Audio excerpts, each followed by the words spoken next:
Your Majesty, Your Royal Highness, Mr. President, Excellencies, ladies and gentlemen, I accept the Nobel Prize for Peace at a moment when 22 million Negroes of the United States are engaged in a creative battle to end the long night of racial injustice. I accept this award on behalf of a civil rights movement which is moving with determination and a majestic scorn for risk and danger to establish a reign of freedom and a rule of justice. I am mindful that only yesterday in Birmingham, Alabama, our children crying out for brotherhood were answered with fire hoses, snarling dogs, and even death. I am mindful that only yesterday in Philadelphia, Mississippi, young people seeking to secure the right to vote were brutalized and murdered. I am mindful that debilitating and grinding poverty afflicts my people and chains them to the lowest rung of the economic ladder. Therefore, I must ask why this prize is awarded to a movement which is beleaguered and committed to unrelenting struggle, to a movement which has not yet won the very peace and brotherhood which is the essence of the Nobel Prize. After contemplation, I conclude that this award, which I receive on behalf of that movement, is a profound recognition that nonviolence is the answer to the crucial political and moral questions of our time. The need for man to overcome oppression and violence without resorting to violence and oppression. Civilization and violence are antithetical concepts.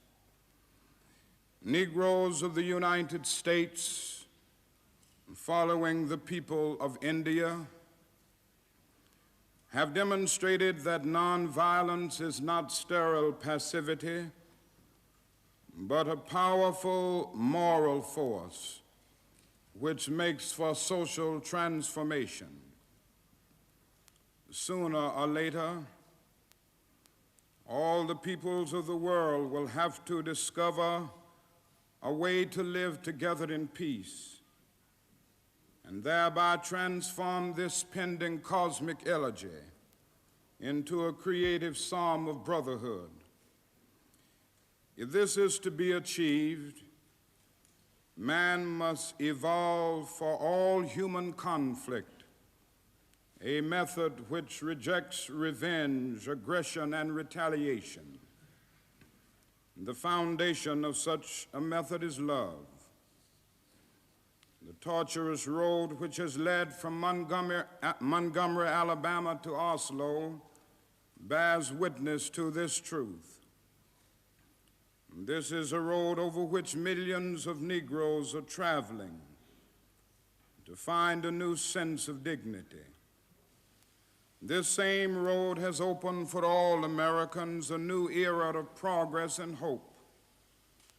It has led to a new civil rights bill, and it will, I am convinced, be widened and lengthened into a superhighway of justice as Negro and white men in increasing numbers create alliances to overcome their common problems. I accept this award today with an abiding faith in America and an audacious faith in the future of mankind. I refuse to accept despair as the final response to the ambiguities of history. I refuse to accept the idea that the isness of man's present nature makes him morally incapable of reaching up for the eternal oughtness that forever confronts him. I refuse to accept the idea that man is mere flotsam and jetsam in the river of life, unable to influence the unfolding events which surround him. I refuse to accept the view that mankind is so tragically bound to the starless midnight of racism and war that the bright daybreak of peace and brotherhood can never become a reality. I refuse to accept the cynical notion that nation after nation must spiral down a militaristic stairway into the hell of nuclear annihilation. I believe that unarmed truth and unconditional love will have the final word in reality. This is why right temporarily defeated is stronger than evil triumphant. I believe that even amid today's mortar bursts and whining bullets, there is still hope for a brighter tomorrow. I believe that wounded justice, lying prostrate on the blood-flowing streets of our nations, can be lifted from this dust of shame to reign supreme among the children of men. I have the audacity to believe that peoples everywhere can have 3 meals a day for their bodies, education and culture for their minds, and dignity, equality, and freedom for their spirits. I believe that what self-centered men have torn down, men other-centered can build up. I still believe that one day mankind will bow before the altars of God and be crowned triumphant over war and bloodshed and nonviolent redemptive goodwill, proclaim the rule of the land, and the lion and the lamb shall lie down together, and every man shall sit under his own vine and fig tree, and none shall be afraid. I still believe that we shall overcome. This faith can give us courage to face the uncertainties of the future. It will give our tired feet new strength as we continue our forward stride toward the city of freedom.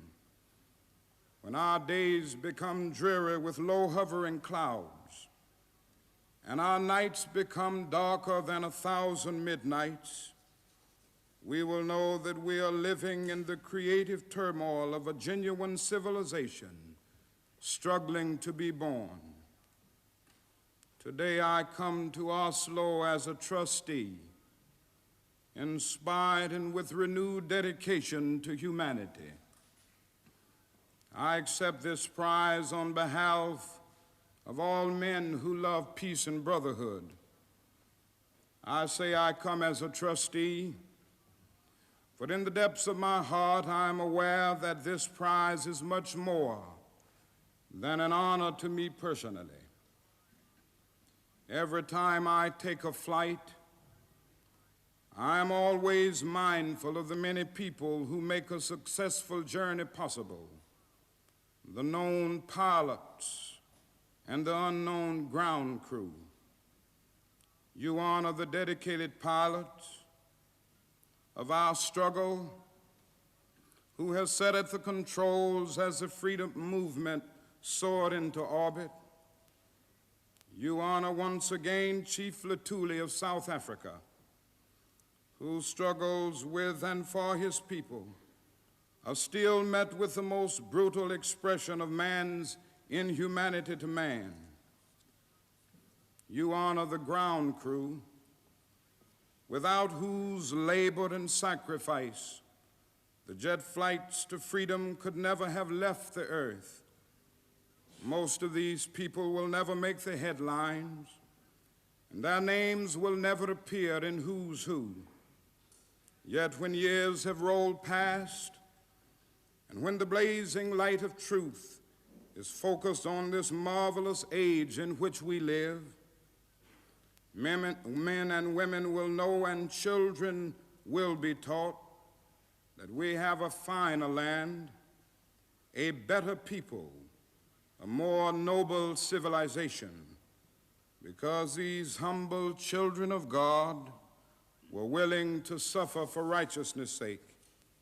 I think Alfred Nobel would know what I mean when I say I accept this award in the spirit of a curator of some precious heirloom which he holds in trust for its true owners, all those to whom truth is beauty, and beauty truth, and in whose eyes the beauty of genuine brotherhood and peace is more precious than diamonds or silver or gold.